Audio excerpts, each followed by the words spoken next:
Welcome to the last block of the BERNINA Skillbuilder sew along with sweet potato quilts. We've made it to block 9, and in this video we're working on half rectangle triangles. I saved this one for last because it can be a little trickier than the other units we've done, but it also creates one of the prettiest blocks in my opinion. So no worries, I'll walk you through step by step so you can piece with confidence. Let's get started. I have all my pieces cut out and my HRT rectangles divided into two piles. In pile 1, the background rectangles have diagonal lines drawn from the top right corner to the bottom left, and in pile 2, the diagonal lines go the opposite way from the top left corner to the bottom right. The direction of that diagonal line is what determines the layout for your half rectangle triangles.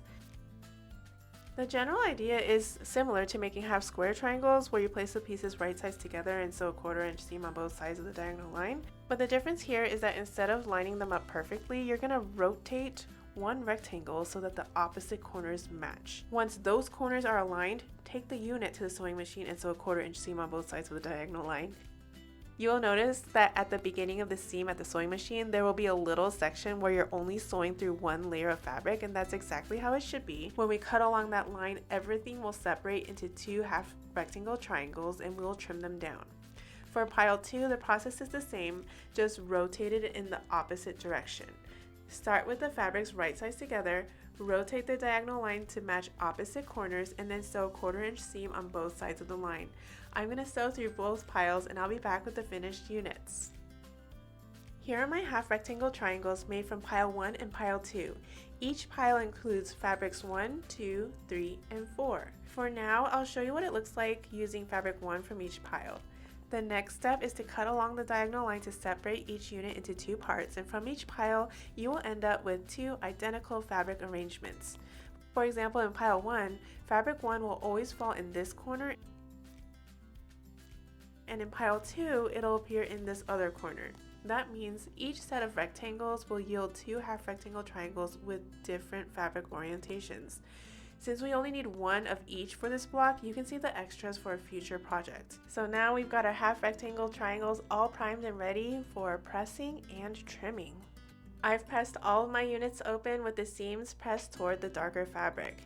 Here's pile 1 and pile 2, each with fabrics 1 through 4. And to help explain the trimming, I even made a paper model of a half rectangle triangle in both fabric arrangements, and I cut it down to 3.5 inches by 4.5 inches, which is the size that we're aiming for in trimming. This makes it easier to show how the corners should line up after trimming. So when you place your ruler, look for the 1/4 inch markings in from each corner. That means a 1/4 inch in from the top and side, again a 1/4 inch from the bottom and side on your ruler. This should line up at 3.5 inches across and 4.5 inches up. Notice how the seam does not run at a perfect 45-degree angle, and that's expected, but what matters is that the seam passes right through those 1/4 inch marks. And if you trim correctly, you'll see that we will actually need to end up with blunt corners, slightly blunt, and that's exactly how it should look.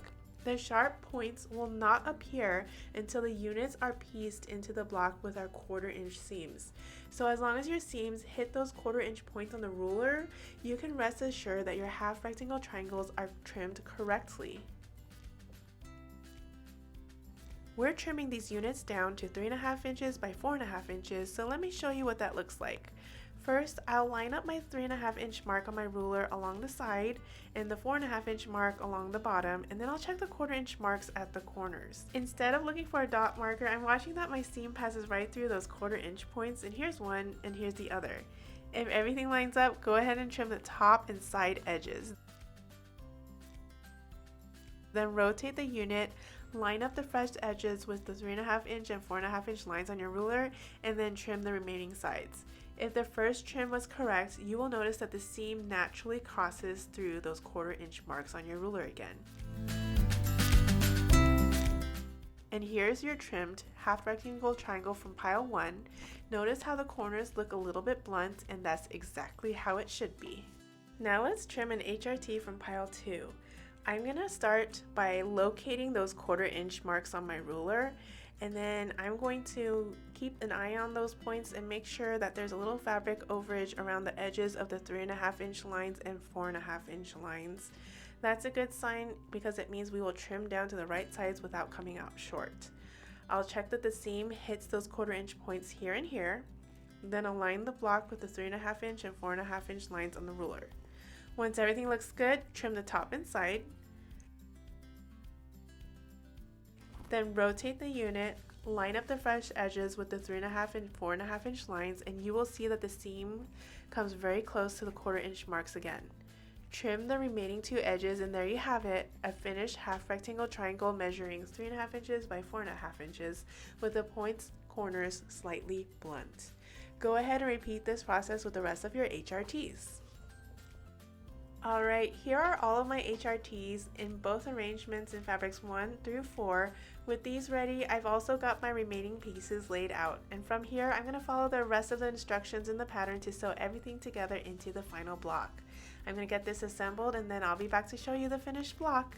And here it is, our final block for the Skillbuilder Sew Along. I just love this heart shape. It's such a charming way to end up the series, and next time we're together, we're going to take all these blocks together and piece the entire quilt top.